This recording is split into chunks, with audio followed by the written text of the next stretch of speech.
Bom dia, povo. Que Deus abençoe cada um de nós, que Ele dê para nós a sua graça nessa manhã. Graças a Deus, amanheceu o dia. E nós estamos aqui mais uma vez diante da palavra do Senhor. Vamos ter uma palavra de oração nesse momento para que a gente comece o nosso estudo. Vamos elevar o nosso pensamento ao Senhor nesse instante. Vamos orar. Pai, mais uma vez nós te agradecemos por tudo aquilo que o Senhor tem feito na nossa vida. Obrigado por essa manhã, obrigado pelo café da manhã que o Senhor nos proporciona.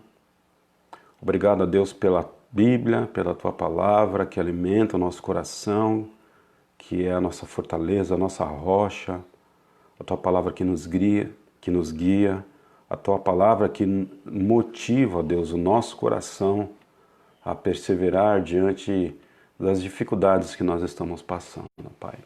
Que o Senhor abençoe a nossa vida, abençoe os enfermos, abençoe, ó Pai Santo, as pessoas que estão enfermas por conta dessa pandemia, bem como outras enfermidades, que o Senhor possa derramar a sua graça, ó Deus, sobre a vida também dessas pessoas. Abençoe os familiares, ó Deus, seus familiares enlutados, bem como, Pai, nós continuamos ainda, insistimos em te pedir pelos profissionais de saúde, pelos nossos governantes, pela nossa nação, que o Senhor possa fazer, ó Deus, com que a Tua paz, com que a Tua sabedoria possa ser apropriada, ó Deus, pelos nossos governantes, ó Pai Santo, para que nós possamos ter uma vida melhor. E usa a vida da Tua igreja, Pai, usa a vida dos Teus filhos, para que nesse momento eles testemunhem sua fé cristã, para que nesse momento, ó Pai, eles possam, ó Deus, levantar a Tua bandeira, a Tua causa. Entendemos, ó Pai Santo, que o anúncio do Evangelho, ó Pai, é a nossa missão, a missão que o Senhor deu a nós, e nós estamos agradecidos por isso, ó Pai. Obrigado por tudo aquilo que o Senhor tem feito em nossas vidas. E mais uma vez nós te pedimos que o Senhor fale conosco nessa manhã, através do profeta Amós, ó Pai, através desse estudo, desse livro, que tem, ó Deus, já nos abençoado, e que o Senhor continue a falar, ó Pai Santo, através da vida do profeta Amós, sobre as nossas vidas. Em nome de Cristo, nós oramos, Pai. Mais uma vez, agradecemos ao Senhor. Amém, Jesus. Amém. Ok, vamos lá.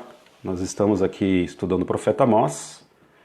Estou aqui com a minha Bíblia aberta em Amós capítulo 7. Abre aí a sua Bíblia, Amós capítulo 7. Amós está lá no Antigo Testamento. Eu acho que você já consegue aí achar o profeta Amós sem maior dificuldade. E olha que beleza, hein? A gente já está no capítulo 7, a gente já está aqui no finalzinho do livro do profeta Amós. Temos mais 2 capítulos depois de hoje para estudar. E a gente já percebe um tom de despedida, um tom de pós-lúdio aqui no livro do profeta Amós. E você, se você estudou todo o livro com a gente, você vai perceber que o livro é curtinho e você teve a oportunidade de ler um livro inteiro da Bíblia. Olha que bênção aí. Então, se alguém te perguntar se você já leu um livro inteiro da Bíblia, se você chegar aí até o final do estudo, certamente você vai dar uma resposta positiva. Que bênção, hein? Amós capítulo 7, está com a sua Bíblia aberta aí? Até você abrir sua Bíblia, até você chegar aí em Amós, capítulo 7, a gente vai lembrar um pouquinho aqui do contexto, mais uma vez, que é sempre importante, para que a gente aprenda a Bíblia. E aí eu sempre vou dando algumas dicas aqui de como estudar a Bíblia, né? Então, importante a gente sempre lembrar do contexto, quando que o livro foi escrito, para quem que o livro foi escrito, né? O que estava acontecendo naquele momento, na história do livro propriamente dito. Então a gente lembra que Amós, ele foi escrito há mais ou menos 750 anos antes de Cristo, durante o reinado de Jeroboão II, durante o reinado do rei Uzias também. A gente precisa lembrar que naquele tempo do profeta Amós, a nação de Israel estava separada em 2 reinos, reino do norte e reino do sul. As nações tinham caído em apostasia, principalmente o reino do norte, Reino do Sul ainda mantinha aí um nível de piedade, mas a gente percebe que mesmo o Reino do Sul estava caindo sobre o juízo do Senhor, portanto a gente entende que as duas nações tinham graves problemas com relação à sua santidade diante de Deus. A gente precisa lembrar que a nação de Israel era uma nação escolhida por Deus, uma nação pela qual Deus estabeleceu a sua aliança, e o juízo que recairia sobre Israel e Judá, conforme a profecia de Amós. A gente lembra que Amós estava trazendo aqui uma profecia de juízo, né, de castigo sobre Judá e Israel. E a gente precisa lembrar então que esse juízo, esse castigo, ele viria através do cativeiro assírio, que aconteceria mais ou menos 30 anos depois da profecia de Amós. Então a gente está aqui um pouquinho nesse contexto. Então é sempre bom a gente lembrar do contexto para que a gente possa fazer a aplicação certa ao nosso coração. Por se tratar de um livro do Antigo Testamento, a gente precisa sempre tomar alguns cuidados. Nós nunca podemos pegar uma profecia de Amós ou qualquer outra profecia do Antigo Testamento e fazer uma aplicação direta à nossa vida. A gente precisa entender que esse profeta, ou que as profecias, elas foram dirigidas a um povo específico dentro de uma época específica. Porém, certamente, de forma secundária, a gente pode, de forma sábia, de forma correta, fazer uma aplicação também à nossa vida, a vida da igreja, a vida para nós, filhos de Deus, nos tempos de hoje. Amém? Então vamos seguir aí com o nosso profeta Amós, capítulo 7. Acredito aí que com essa pequena introdução você já conseguiu aí achar o capítulo 7 de Amós. Nós temos aqui um total de 17 versículos nesse capítulo 7, então eu vou estar lendo aqui os 17 versículos, a partir do verso 1, tá bom? Acompanhe aí a leitura na sua Bíblia e fique com a sua Bíblia aberta. Foi isto que o Senhor, o soberano, me mostrou. Ele estava preparando enxames de gafanhotos depois da colheita do rei, justo quando brotava a segunda safra. Depois que eles devoraram todas as plantas dos campos, eu clamei: Senhor soberano, perdoa. Como Jacó poderá sobreviver? Ele é tão pequeno. Então o Senhor arrependeu-se e declarou: isto não acontecerá. O soberano, o Senhor, mostrou-me também que, para o julgamento, estava chamando fogo, o qual secou o grande abismo e devorou a terra. Então eu clamei: soberano Senhor, eu te imploro que pares. Como Jacó poderá sobreviver? Ele é tão pequeno. Verso 6. Então o Senhor arrependeu-se e declarou: isso também não acontecerá.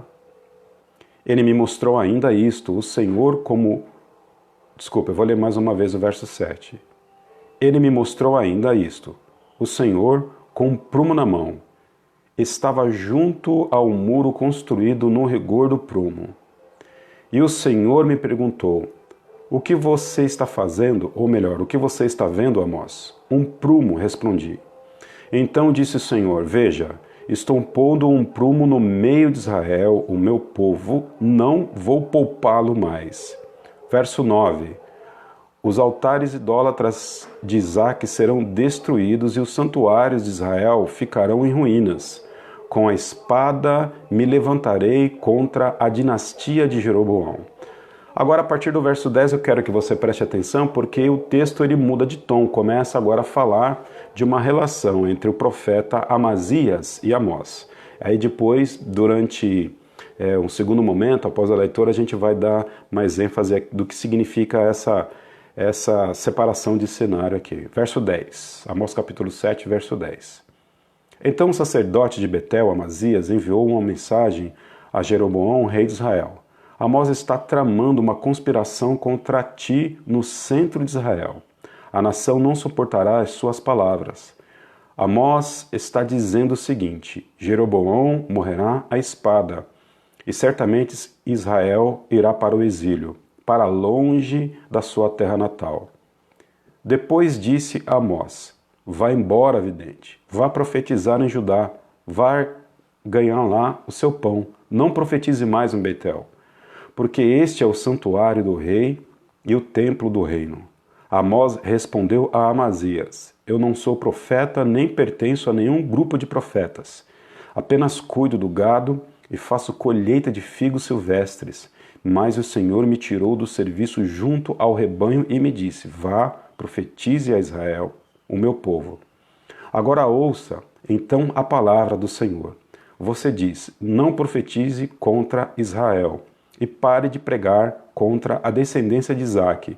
Mas o Senhor lhe diz: sua mulher se tornará uma prostituta na cidade, e os seus filhos e as suas filhas morrerão à espada.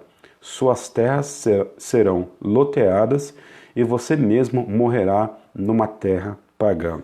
E Israel certamente irá para o exílio, para longe da sua terra natal. Então nós temos aqui, do verso 1 ao verso 9, a gente tem aqui três visões ou três ações que Deus pediu para que o profeta Amós levasse em caráter de profecia para o reino de Israel. E a partir do verso 10 a gente vai ver aqui uma briguinha, ou pelo menos uma tentativa de briga, né, do sacerdote Amazias contra o profeta de Deus, o profeta Amós. Então nós temos aqui um texto com 17 versículos e tem dois cenários. Cenários das visões, cenários da qual Deus usa o profeta Amós para falar ao povo de Israel, e o cenário onde um sacerdote do Reino do Norte, Amazias, ele tenta aí, de alguma forma causar alguma situação contra Amós. Então, vamos seguir aqui adiante a partir do verso 1. Foi o soberano, foi isto que o Senhor, o soberano, me mostrou. Estou aqui com a nova versão internacional, na minha tradução, e a gente sempre precisa lembrar de como que os profetas entendiam o caráter de Deus. Nesse caso aqui, Amós, ele chamou durante 19 vezes o Senhor como Adonai, ou seja, o Senhor soberano. Então, Amós tinha uma consciência de que, de fato, Deus ele era soberano sobre todas as coisas. Ele criou todas as coisas e ele governava todas as coisas. Então, essa era a visão que o profeta tinha de Deus. Por isso que é importante a gente estudar a Bíblia, porque a nossa teologia ela é feita a partir da Bíblia. Eu me lembro aqui de muitos teólogos que eles se apropriaram principalmente do livro de Salmos. E no livro de Salmos a gente pode ver ali a natureza de Deus sendo claramente declarada. Então é importante que a gente saiba como é que a Bíblia apresenta a Deus para que a gente possa ter o conhecimento desse Deus que nós servimos. Nós precisamos acreditar em Deus, não a partir daquilo que a gente percebe, daquilo que a gente sente, daquilo que a gente entende.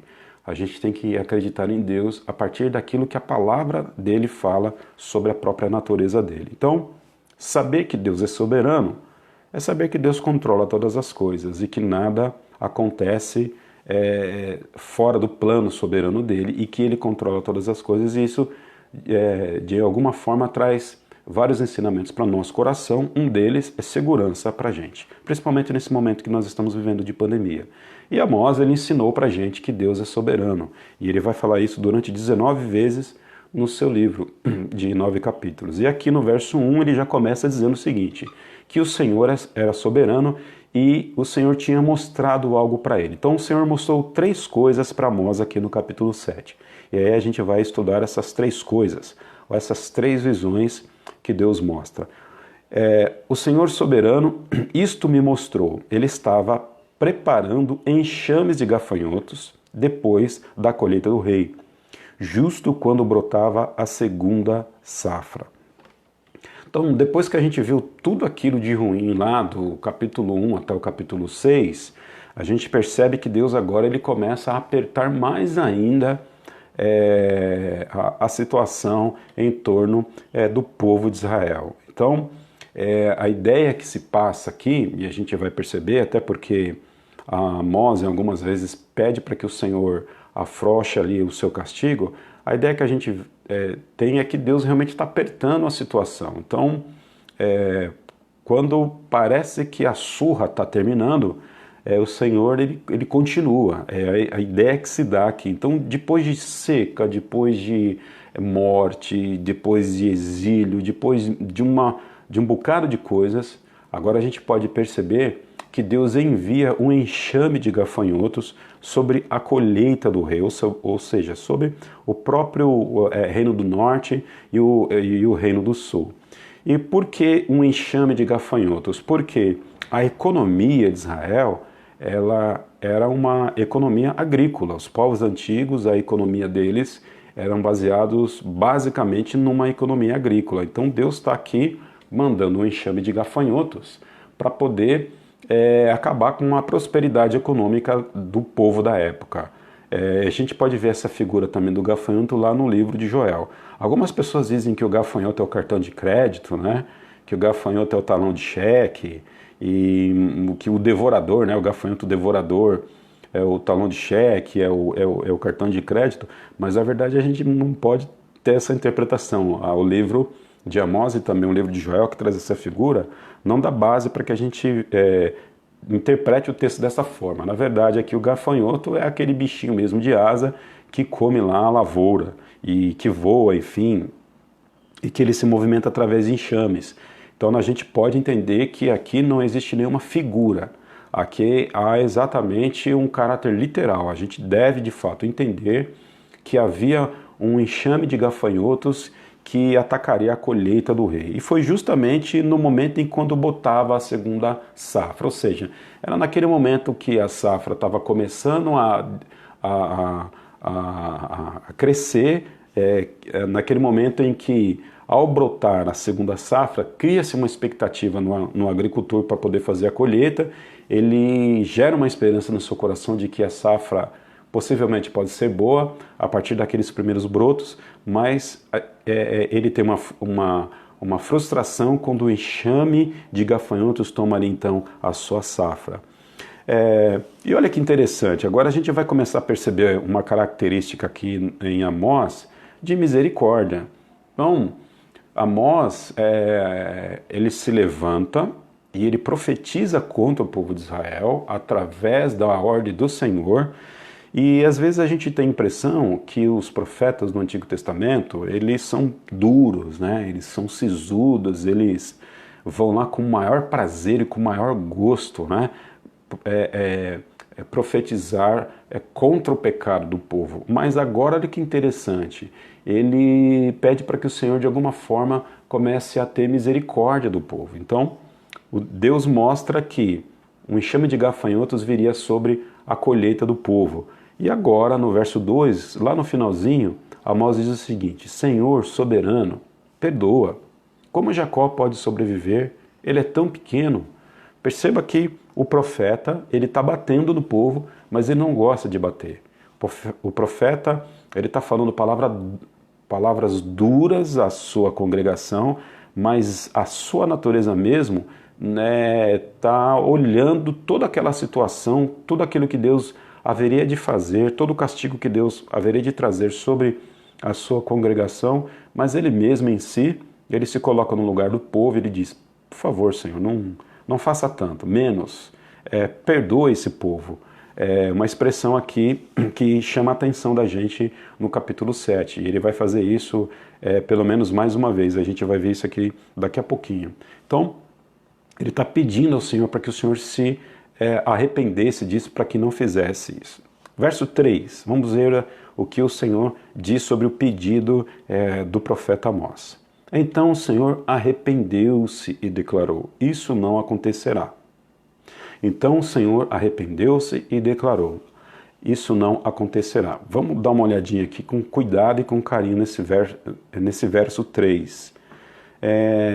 Eu vou começar do fim para o início aqui, do versículo. Isso não acontecerá. Deus está dizendo, a perspectiva aqui, pelo que tudo indica, é que Amós está dizendo para Deus o seguinte: olha, se o Senhor continuar trazendo um castigo tão duro ao povo de Israel, ninguém vai viver aqui, vai todo mundo morrer e não vai ficar ninguém para contar a história. E Deus vai dizer para Amós o seguinte: olha, fica tranquilo que isso não vai acontecer, eu não vou chegar a esse extremo. Deus não está tirando aqui todo o caráter do castigo, todo o caráter do resultado do pecado sobre a nação de Israel, mas ele está dizendo o seguinte: olha, que a perspectiva de Amós era muito pessimista. No olhar de Amós não ia sobrar ninguém. E Deus está dizendo, isso não vai acontecer. Quando nós estudamos os profetas do Antigo Testamento, a gente sempre vai ver, principalmente ali no livro de Isaías, livro também de Jeremias, Lamentações de Jeremias, inclusive, a gente vai perceber que Deus, ele realmente traz castigo, juízo sobre o seu povo, mas o seu remanescente sempre prevalece. Deus sempre preserva um remanescente. Sempre preserva um remanescente. Né? Deus, ele traz o juízo sobre o seu povo com a proposta de um aniquilamento pleno do seu povo. Ele sempre preserva o seu remanescente, sempre preserva alguns pela sua própria graça, pelo seu próprio amor. E é algo parecido que Deus está dizendo aqui para o profeta Amós. Amós, fica tranquilo que eu não vou dar sentado em todo mundo. Algumas pessoas vão ficar aí bem, algumas pessoas vão sobreviver para que a minha promessa, para que o meu plano divino sobre a humanidade, ele prevaleça. E o fato de Deus deixar um remanescente do seu povo, isso é um ato de misericórdia do seu amor. Agora vamos começar lá no início do versículo, né? Que é um pouquinho mais complicadinho para a gente aprender. Eu não vou também me ater muito aqui no verso 3, na palavra arrependeu-se, eu estou me referindo a ela, porque a gente pode talvez depois num outro momento pensar um pouco mais nessa palavra. Mas a gente vai perceber aqui no livro de Amós a expressão que Deus se arrependeu. Então o Senhor arrependeu-se, né? Ele se arrependeu. O arrependimento humano, ele tem a seguinte característica, né? Eu acredito que você já deva ter se arrependido de alguma coisa. Algumas pessoas orgulhosamente dizem o seguinte: eu nunca me arrependo do que faço.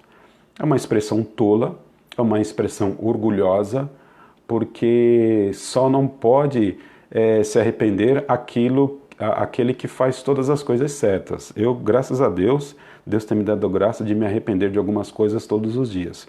E acredito que você também já deve ter aí a oportunidade de ter se arrependido de algo que você fez, de algo que você falou, de algo que você pensou. O arrependimento é uma virtude humana, uma virtude humana. Então eu estou pensando aqui em categorias humanas. Então vamos pensar o seguinte: eu me planejei para hoje de fazer aqui essa live ou essa EBD às 9 da manhã. Né? Então a gente mudou o horário, a gente começava às 10, agora a gente está começando às 9. Digamos que eu perceba que alguma coisa aconteça durante esse período das 9 horas, eu perceba que não foi o melhor horário para que a gente mudasse a nossa EBD. Acontecesse alguma coisa inusitada, e aí eu posso vir a me arrepender disso. Eu posso chegar e dizer assim ao meu coração: puxa vida, se eu permanecesse aí com as EBDs às 10 horas da manhã, aquele problemão não tinha acontecido. Então, estou arrependido de ter mudado o horário da minha EBD. Então, o arrependimento, ele é caracterizado pela falta de controle daquilo que pode acontecer no futuro. Então, eu não sei o que vai acontecer amanhã. Então, o fato de eu não saber o que vai acontecer amanhã, isso significa que eu não posso controlar o amanhã. Em não controlar o amanhã, alguma coisa pode acontecer e eu posso vir a me arrepender. Isso é um arrependimento humano. Quando a gente pega esse conceito de arrependimento humano e a gente leva para Deus, isso não se aplica à natureza de Deus. Nós não podemos, de forma nenhuma, entender que Deus ele muda as coisas, né? Ele muda lá a sua agenda, e ele não controla o futuro de forma que ele possa lá na frente se arrepender daquilo que ele não viu que aconteceria no dia seguinte ou um momento posterior. O arrependimento de Deus não é um arrependimento do homem. Quando a Bíblia diz que Deus se arrependeu, a gente precisa entender o seguinte, que existem coisas sobre a natureza de Deus que precisam ser ensinadas dentro da nossa perspectiva humana para que a gente entenda. Então, alguns exemplos, né? Dizer que Deus tem braços fortes, né? Dizer que Deus tem olhos, os olhos do Senhor estão em todos os lugares. Essas atribuições humanas à natureza de Deus, a gente sempre vai ver na Bíblia. Mas qual é a proposta disso? A proposta disso é fazer com que nós possamos compreender um pouco essa natureza do Senhor. Isso tem um nome técnico, eu não vou aqui também me ater a isso, não é a proposta de hoje, mas são figuras que a palavra de Deus ela traz para nós para que a gente possa entender o caráter de Deus, ok? Então Deus não se arrepende, Deus não tem olhos, Deus não tem boca, Deus não tem braços, né? Deus não tem pés, e são figuras que a palavra de Deus ela usa para que a gente possa entender um pouquinho mais a natureza do Senhor, ok? Então, a palavra que arrependeu-se, ela deve ser melhor interpretada como Deus se entristece do próprio castigo que ele traz ao povo e ele mesmo, ele tira a dose do castigo que talvez ele desejaria colocar sobre o seu povo. Então, se arrepender é um ato de misericórdia que Deus traz ao seu povo, não é algo que ele necessariamente não planejou para o seu povo, ok? Então, sigamos um pouquinho mais para frente aí a partir do verso 4. O soberano Senhor mostrou-me. Então, a gente percebe lá no verso 1 que Deus mostra a Amós um enxame de gafanhotos. Agora, no verso 4, Deus mostra um julgamento que estava a vir sobre o seu povo, e era um julgamento de fogo. Verso 4, soberano Senhor mostrou-me também que para o julgamento estava chamando o fogo, o qual secou o grande abismo e devorou a terra.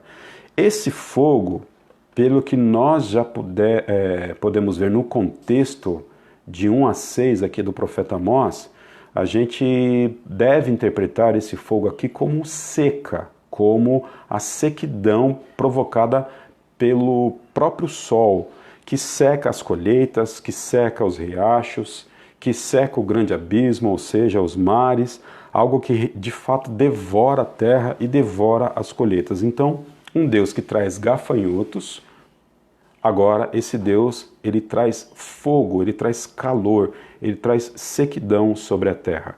Então, mais uma vez, a gente percebe Deus apertando o cinto contra Israel.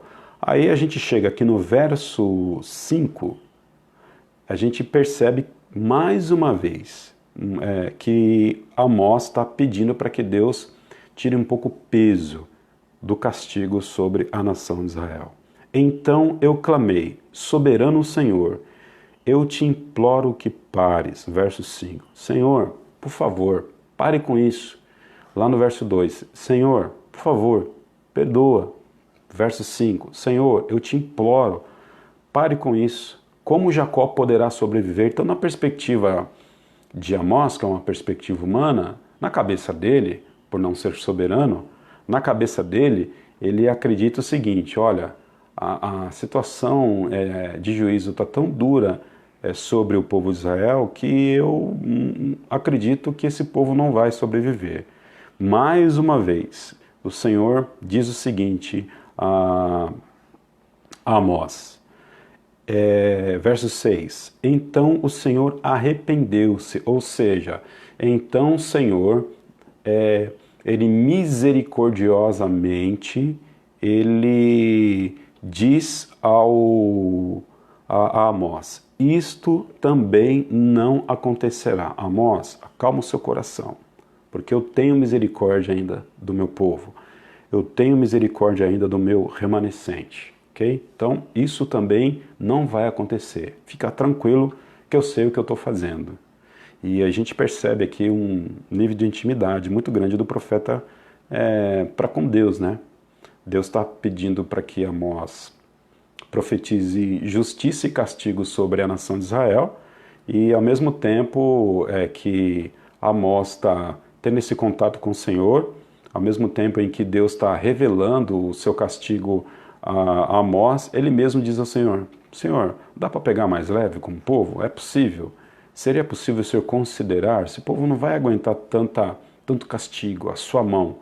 E eu acho interessante esse diálogo que ele tem com Deus. Isso mostra a intimidade que o profeta tinha com o seu Senhor. Ele não era ali um robozinho que não podia externar ali as suas emoções, as suas vontades, e ele de alguma forma ele tinha uma intimidade muito grande com Deus para poder conversar nesse nível com o Senhor. Acho muito interessante isso na biografia de Amós. Mas o Senhor está dizendo para ele: calma, Amós, calma, que não tenha tanto medo, a coisa vai ficar ruim, a coisa vai ficar feia, mas certamente o meu remanescente vai sobreviver. Eu sei o que eu estou fazendo, eu estou controlando todas as coisas. Olha que interessante que vem ao meu coração agora. Da mesma forma que Amós sabe que Deus é soberano, que ele cria todas as coisas, ele controla todas as coisas, ele sabe todas as coisas, na mesma forma, Amós está dizendo que Deus se arrepende e que Deus, ele pode conversar com Deus para, de alguma forma, a sua oração tentar mudar o plano de Deus. Então, a gente percebe aqui que essa questão de Deus fazer as coisas e de não mudar o seu plano não impede que nós oremos a Ele para que, de alguma forma, Ele se compadeça, pelo menos aqui no contexto de Amós, para que Ele se compadeça do seu povo, mesmo declarando todas as coisas que declarou. Parece um pouco absurdo, mas eu gosto de chamar de paradoxo, né? Da mesma forma que Deus vai fazer aquilo que Ele propôs no seu coração, a gente também, nós somos impulsionados por esse mesmo Deus a pedir para Ele fazer as coisas talvez de forma diferente, ou talvez dentro daquilo que a gente acha por justo. É a nossa responsabilidade orar, é a nossa responsabilidade em pedir misericórdia para Deus, é a nossa responsabilidade em conversar com Deus. E por não entender algumas coisas que Ele faz, como Amós não entendia algumas coisas que Deus estava fazendo, por que Deus estava fazendo daquela forma. Então, faz parte da nossa natureza humana e é o que Deus quer de nós. Apesar dele revelar nas suas sagradas escrituras algumas coisas que talvez a gente não entenda e que talvez a gente acha que seja tão dura, a gente de fato deve interferir, ou pelo menos pedir ao Senhor em oração para que Ele traga a misericórdia dele sobre as nossas vidas. Então, precisamos orar, precisamos ter intimidade com o Senhor. A gente sabe que essa pandemia que chega no Brasil, chega no mundo, a gente sabe, desculpe, que essa pandemia é um agente divino. Eu não tenho dúvidas disso, né? Quando a gente lê o profeta Amós, a gente não vai ter dúvidas de que Deus controla todas as coisas.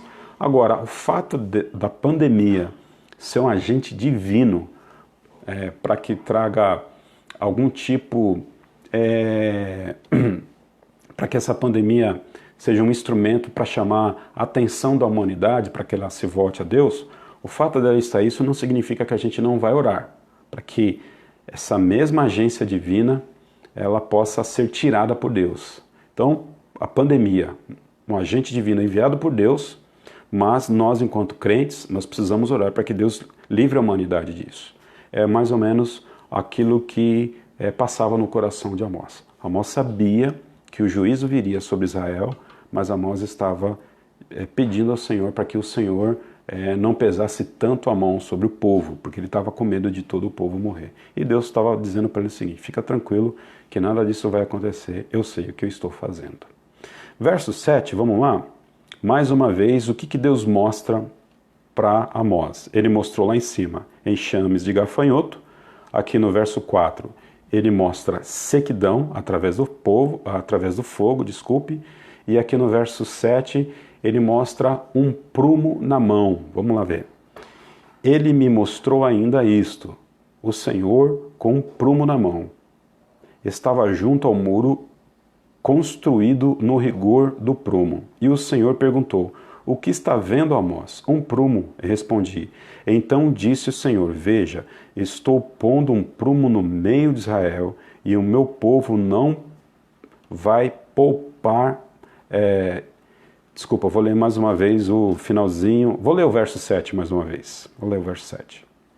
Ele me mostrou ainda isto: o Senhor como um prumo na mão. Estava junto ao muro construído no rigor do prumo.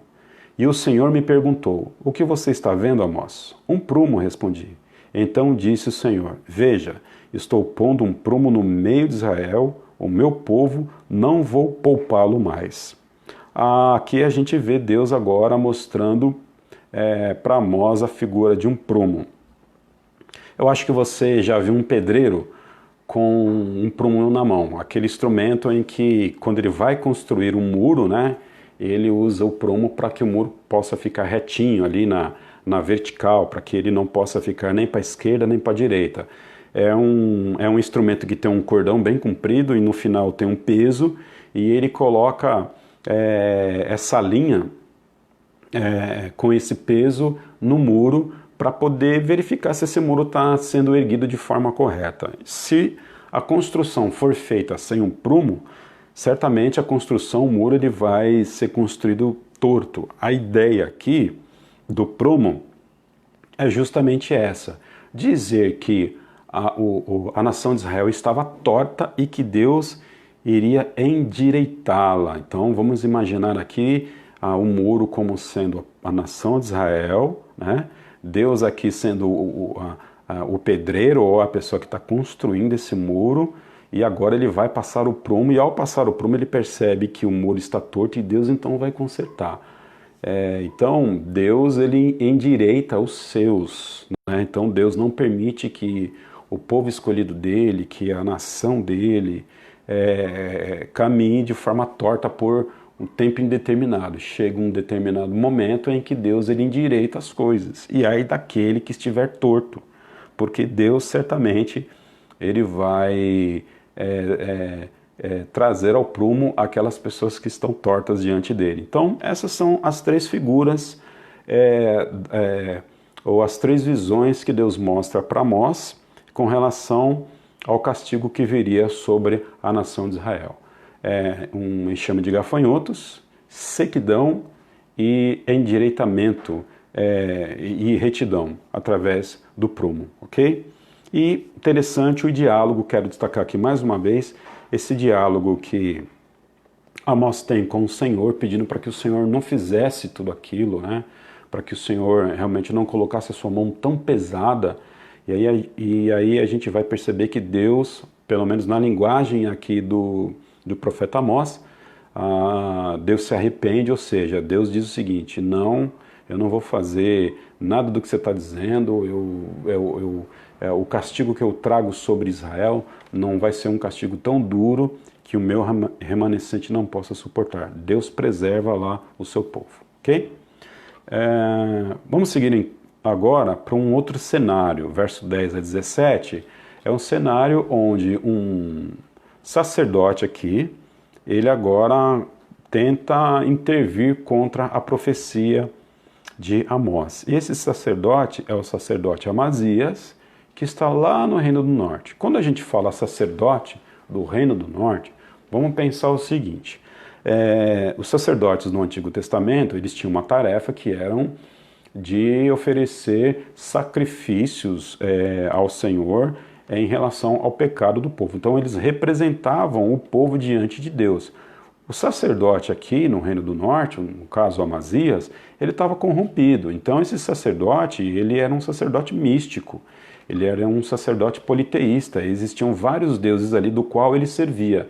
Então quando a gente lê essa palavra sacerdote, a gente, pelo menos aqui no livro de Amós, a gente não pode de maneira nenhuma entender que o ofício desse sacerdote Amazias era o mesmo ofício que o sumo sacerdote Samuel, por exemplo, que a gente vê ali no Antigo Testamento também.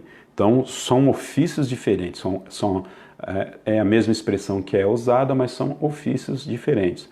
O ofício aqui de Amazias estava totalmente corrompido, ok? Verso 10. Então o sacerdote de Betel, Amazias, enviou uma mensagem a Jeroboão. Quem era Jeroboão? O rei que tranqueira lá, que estava totalmente corrompido. Rei de Israel. Amós está tramando uma conspiração contra ti no centro de Israel. A nação não suportará suas palavras. Dá uma olhada na natureza do recado que Amazias dá para o seu rei. Dá uma olhada. Amós está tramando uma conspiração contra ti no centro de Israel. A nação não suportará as suas palavras. Esse Amazias aqui, ele era aquele tipo de bajulador do rei. Ele não era uma pessoa honesta, ele não era uma pessoa justa. Eu, graças a Deus, não tenho nenhum Amazias perto de mim e nem gostaria. É aquele tipo de pessoa que chega para o chefe ou para o líder e diz o seguinte: olha, você viu o que o outro fez? Toma cuidado que estão falando mal de você. E eu estou aqui só te falando isso para te ajudar. Mas fique esperto, hein? Fica de olho. Na verdade, o que Amazias está fazendo aqui é tentar instigar o coração de Jeroboão contra Amós. Então a gente percebe aqui que existe que ele aqui é ardiloso, né? E ele só está falando uma característica da profecia. Ele não está dizendo exatamente o que Amós profetizou, qual era o propósito disso, né? O propósito do castigo de Deus, qual que era sobre a nação de Israel? O arrependimento do povo. Então, ele devia começar o seguinte, né? Pelo menos eu entendo aqui, para estudar o livro de Amós. Olha, Amós, olha aqui a palavra que a NVI traz. Amós está tramando uma conspiração. Olha que sem vergonha esse Amazias, não tem outra palavra para ele. Ele é no mínimo um sem vergonha. Ele deveria começar a sua profecia dizendo o seguinte: olha, Amós, profeta de Deus, está profetizando castigo sobre a nossa nação por conta do nosso pecado. Então é necessário que a gente se arrependa, rei. Então ele poderia trazer a mensagem do profeta Amós com essa característica ao coração do rei, para fazer com que o rei refletisse e voltasse aos caminhos do Senhor. Mas não. O que Amazias está fazendo? Amazias, sabendo que o rei não era um rei que tinha um caráter justo, ele também vai alimentar e vai pôr gasolina nessa fogueira aí. Então, Amós está tramando uma conspiração contra ti no centro de Israel. Então, tome cuidado com os Amazias na sua vida.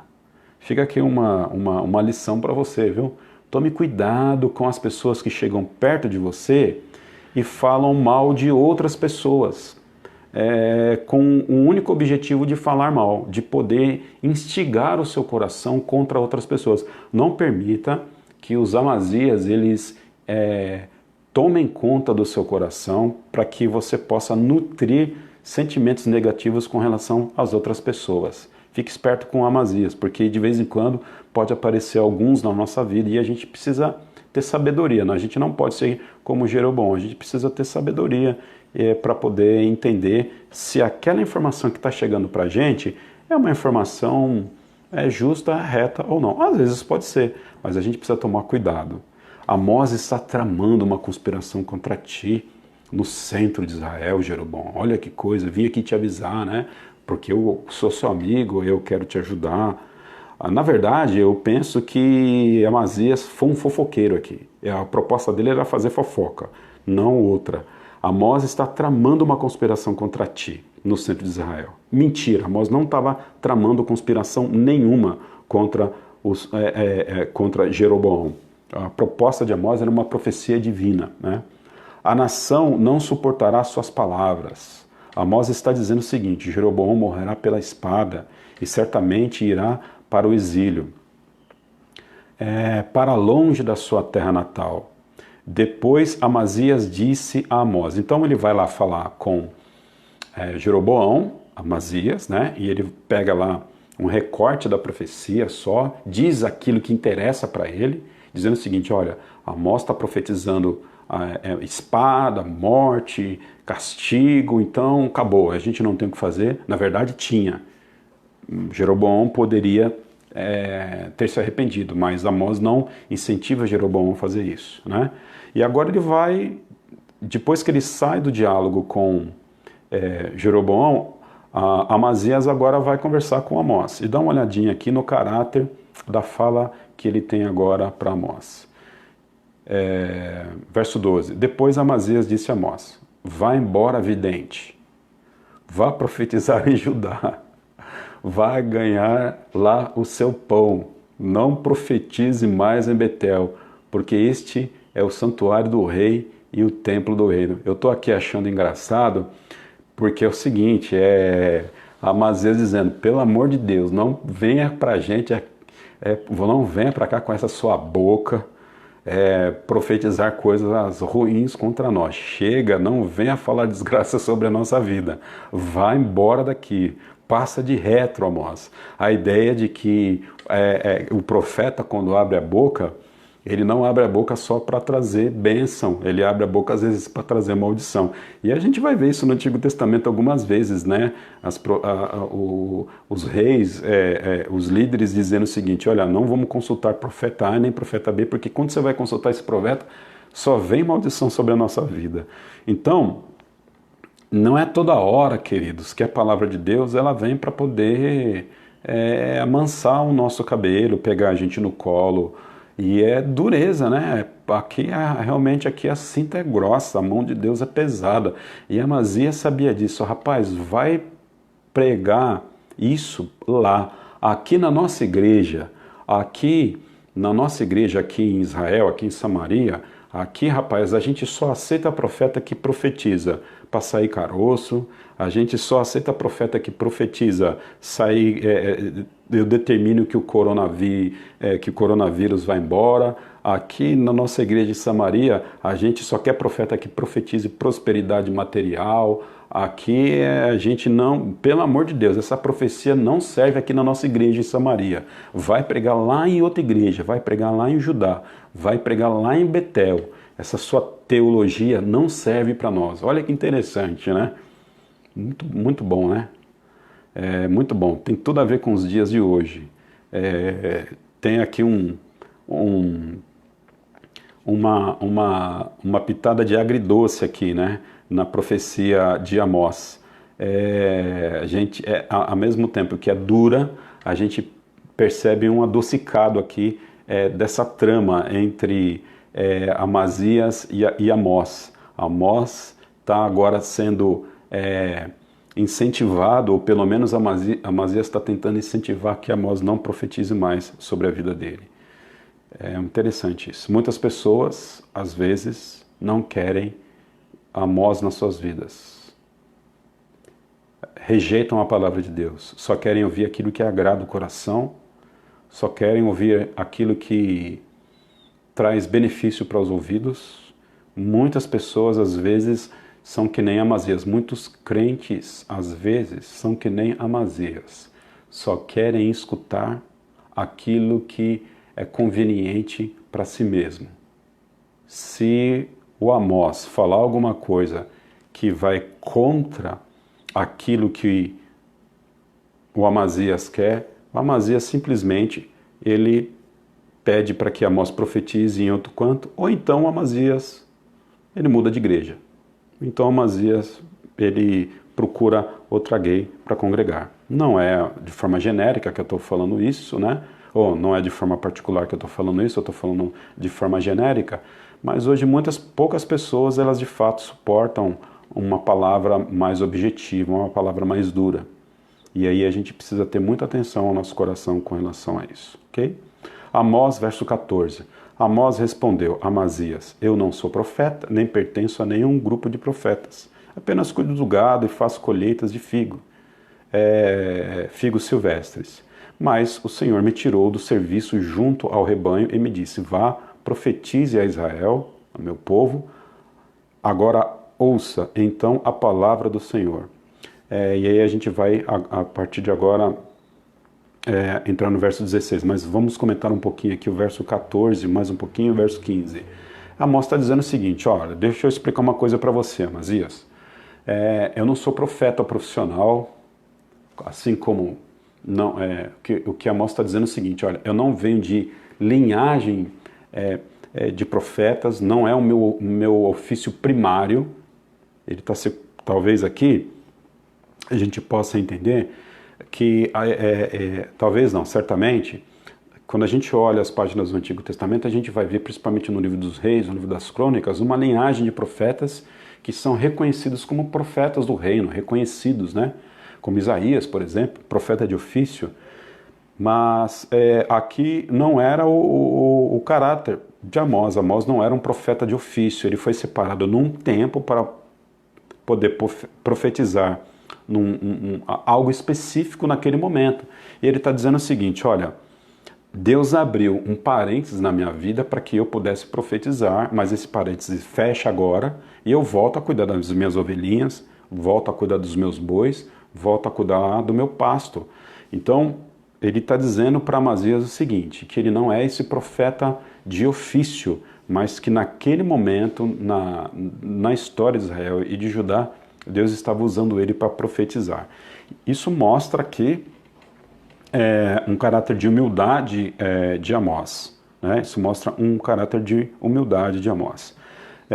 Só que aí no verso 15 ele vai dizer o seguinte: não obstante, apesar disso tudo, Deus me tirou do serviço junto ao rebanho e me disse: vá, profetize a Israel, o meu povo. Assim, aquela ideia de que é Deus quem manda fazer e é Deus quem manda falar. Não é o profeta que se intitula profeta, inclusive não é a mensagem do profeta, a mensagem dele mesmo. A mensagem do profeta é a mensagem do Senhor. Por isso que é importante, quando a gente estuda a Bíblia ou quando a gente ensina a Bíblia, a gente também tem essa característica que tem aqui o profeta Amós. Falar aquilo que o Senhor está dizendo através da sua profecia e não através de si mesma. Então, para resumir aqui esse verso 14 e 15, o que Amazias está dizendo? Rapaz, olha, você está me insultando aqui? Você está falando para eu não fazer o que eu estou fazendo? Eu quero dizer o seguinte: eu estou aqui não é necessariamente porque eu sou profissional de ofício em profecia, não, viu? Quero te avisar uma coisa: eu só estou aqui porque Deus mandou eu fazer, senão nem estaria aqui. Então eu estou recebendo uma ordem do Senhor. Então não reclama comigo. Se você quiser reclamar, reclama com quem me mandou profetizar. É uma consciência de humildade e de servidão que Amós estava tendo aqui diante de Amazias. Estava dizendo para ele o seguinte: olha, não reclama comigo. Se quiser reclamar, vai reclamar com o meu chefe. Vai reclamar com aquele que está trazendo o castigo e a justiça sobre você. Verso 16, né? Vá, profetize a Israel, o meu povo. Verso 16. Agora ouça, então, a palavra do Senhor. Você diz: não profetize contra Israel e pare de pregar contra a descendência de Isaque. Verso 17. Mas o Senhor lhe diz: sua mulher se tornará uma prostituta na cidade, seus filhos e suas filhas morrerão à espada. Suas terras serão loteadas e você mesmo morrerá numa terra pagã. E Israel certamente irá para o exílio, para longe da sua terra natal. Então Amazias, ele faz uma besteira. Então ele vai lá fazer a sua fofoquinha para o rei Jeroboão. E o rei Jeroboão gostava de uma fofoquinha, tinha a mesma natureza pecadora de Amazias ali, ele recebe essa fofoquinha no seu coração e está tudo certo, porque os dois estão no mesmo nível. O problema é o seguinte, que Amazias achava que Amós ele era parecido com Jeroboão. E aí ele vai lá também tentar infernizar a vida de Amós lá, e tentar pedir para que o profeta calasse a sua boca, para que ele não mais profetizasse, para que ele não mais trouxesse aquele tipo de ensino sobre a nação dele. E Amós vai dizer o seguinte: rapaz, você está falando com o cara errado, né? Não sou eu o dono da profecia, e eu nem me considero profeta, Deus me chamou para fazer esse ofício aqui. Agora deixa eu te falar alguma coisa, já que você veio falar alguma coisa para mim, eu vou falar para você o que Deus quer dizer para você, ou seja, você está dizendo para mim aquilo que você quer. Agora eu vou dizer para você aquilo que Deus vai fazer sobre a sua vida. O que Deus vai fazer sobre a sua vida? Você tem mulher e você tem filhos, não tem? Tem. Então é o seguinte, ó. Deus vai levar o povo cativo, inclusive você, só que a sua mulher vai ser prostituta durante esse momento, né? E os seus filhos vão morrer sobre a espada. Gente do céu, dá uma olhada aqui o que acontece na vida de Amazias, depois de receber uma profecia dessa. Ele está dizendo para Amós ir embora, para Amós não profetizar, e Amós chega para ele e fala assim, ó, já que você veio mexer comigo, agora Deus vai tratar com você de forma específica. Aqui a gente pode ter a seguinte lição, Amazias escutando o seguinte, não mexa. Aqui sim a gente pode trazer aquela velha expressão, né, que as pessoas não podem mexer com o ungido no Senhor, e aí a gente traz essa expressão escriturística aqui para o Antigo Testamento, no caso de Amós, sendo ungido e sendo escolhido do Senhor. A gente pode pensar dessa forma agora. Amazias escutando o seguinte, não mexa com o ungido do Senhor. Foi mexer com o profeta Amós, arrumou sarna para se coçar.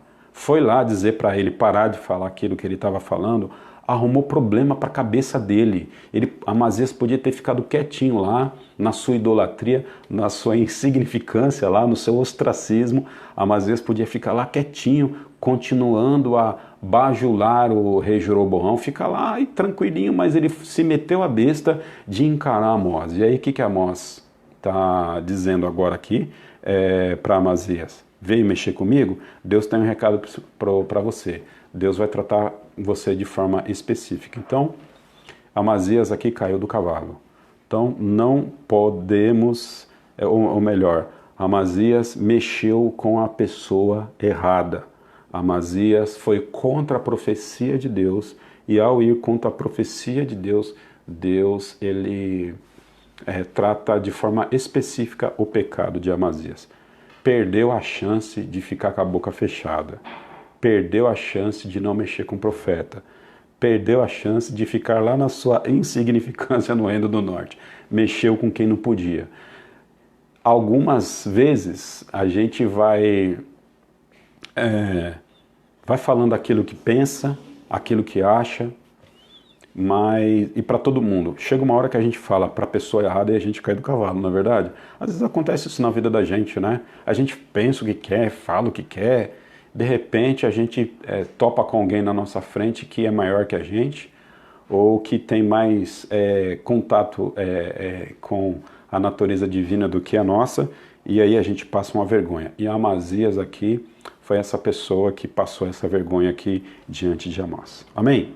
Então, para resumir, a IBD de hoje, capítulo 7, a gente lembra que do verso 1 ao verso 10, do verso 1 ao verso 9,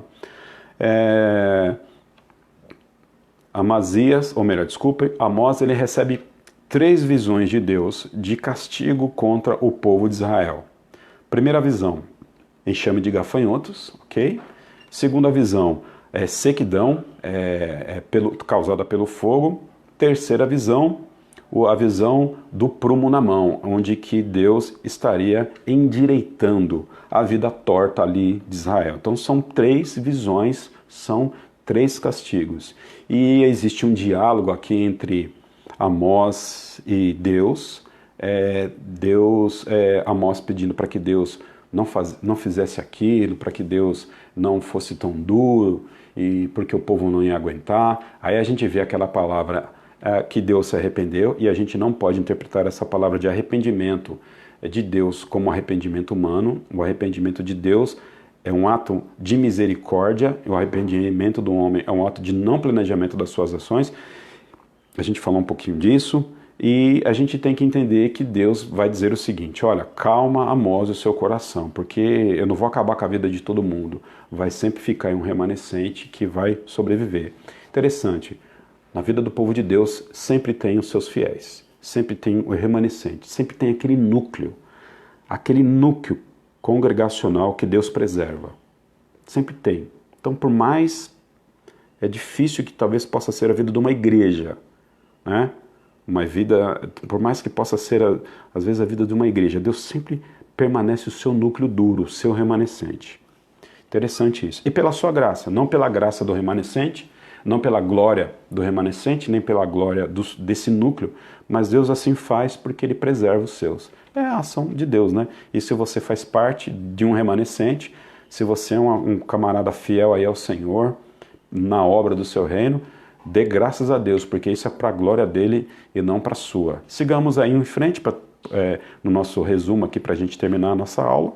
Aí do verso 10 ao verso 17, aí a gente vai ver aqui agora entrando um fofoqueiro na história, que é o Amazias, que é aquele subalterno do rei, que na verdade, no lugar de ajudar o seu líder, ele só traz fofoquinha, ele só quer causar intriga, né? Ele está dizendo lá para o rei o seguinte: olha, ouvi dizer que tem um tal de um profeta Amós aí que está falando que a sua casa vai cair. Você fica esperto com ele, hein? Abre o olho com aquele cara lá, que esse cara é do mal e tal. E não foi nada disso que Amós disse. Amós, Amazias pega um pedacinho da profecia para fazer fofoca, mas na verdade a gente sabe que o caráter profético era o castigo, mas o castigo deveria sim gerar arrependimento, porque o remanescente de Deus, ele seria essas pessoas pela qual Deus se arrependeria, ou seria essas pessoas pela qual Deus traria misericórdia. Mas Amazias não fala a história inteira para Jeroboão, só fala aquilo que interessa para ele. E o rei, como é um rei que gostava de fofoca, e eu acredito que deu ouvido para Amazias, ao que tudo indica lá. Só que aí Amazias, depois que vai falar do caráter da profecia, ou pelo menos um pouquinho distorcido aí, o caráter distorcido da profecia de Amós para Jeroboão, ele vai lá para Amós, ele vai topar Amós de frente, e quando ele vai bater de frente com o profeta, a casa dele cai. Ele vai falar assim: olha, vai profetizar isso para lá, rapaz, esse negócio que Deus vai trazer justiça, que Deus é duro, aqui na nossa igreja não serve não, aqui em Samaria, aqui no Reino do Norte não serve não, aqui a gente quer prosperidade, bênção. Você não está vendo no Facebook aí como é que a gente está? A gente só grava vídeo aqui na nossa igreja de bênção, prosperidade, que Deus está abençoando. Vem ver aqui o que Deus fez no nosso meio. Aqui nós estamos numa vibe aqui e estamos bem. Não vem você com esse trem aí não. E aí, porque não vem você com esse negócio de profecia aqui pra gente não, que aqui a gente só prospera, rapaz. Aqui é só bênção, né? Então vá para lá com a tua profecia. E Amazias, então ele recebe uma palavra dura. Quero dizer o seguinte: primeira coisa que você precisa entender, eu não sou profeta de ofício não, só estou aqui pela graça, tá? Eu não sou que nem Jeremias, Isaías, que são pessoas cátedras de profecia. Eu sou um boiadeiro, um apacentador de ovelhas, um agricultor, eu planto figos, eu sou um cara chucro do campo, mas Deus me tirou de lá, e eu estou aqui não em meu nome, mas em nome de Deus trazendo profecia. Então, você está errado com relação a mim. Se tiver que reclamar, não reclama comigo, reclama com esse Deus que me mandou. Alguma coisa parecida, é lógico que eu estou aqui conjecturando uma fala, mas alguma coisa parecida que Amós estava dizendo ali ao coração de Amazias. E aí Amós ainda diz mais o seguinte: e digo mais, Deus está me dizendo aqui para falar para você aqui, receba a profecia de Deus. Sabe, às vezes a gente escuta isso, né? Deus mandou dizer na sua vida, aí Deus mandou profetizar sobre a sua vida, agora receba alguma coisa parecida que Amós estava falando para Amazias. Agora receba, Deus mandou dizer na tua vida. Segura aí, vaso, segura aí, varão, o que Deus tem para você. Sua mulher vai ser prostituta, segura, vaso, a profecia. Sua mulher vai ser prostituta e seus filhos vão morrer ao fio da espada. e certamente Israel irá para o exílio. E eu acredito que a partir desse dia que Amazias recebeu essa profecia de Amós, ele não dormiu mais. Amém? Que Deus nos abençoe com a sua palavra, que Deus possa derramar a sua graça sobre nós, para que nós continuemos firmes na palavra do Senhor. Amém?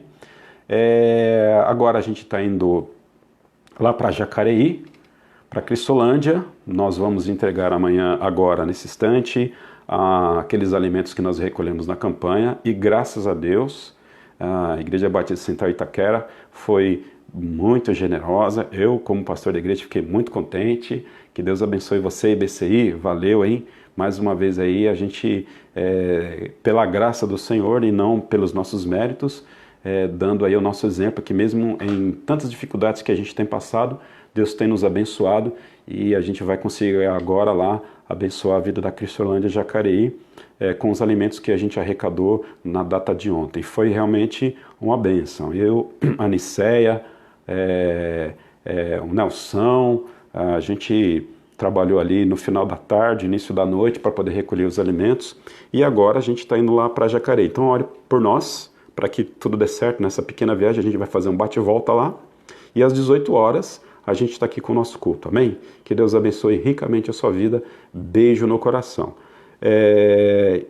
Fique com Deus. Oi, meu bem? Meu bem está me fazendo um gesto ali. Até esse Zanicea está falando. Fique com Deus. Beijo no coração. Quer orar, meu bem? É que você pode vir orar aqui. Posso orar? Tá bom. Ela falou que eu posso orar, então vou orar. Vamos orar? Deus, nós te agradecemos em nome do teu Filho Jesus. Obrigado por tudo que o Senhor tem feito na nossa vida.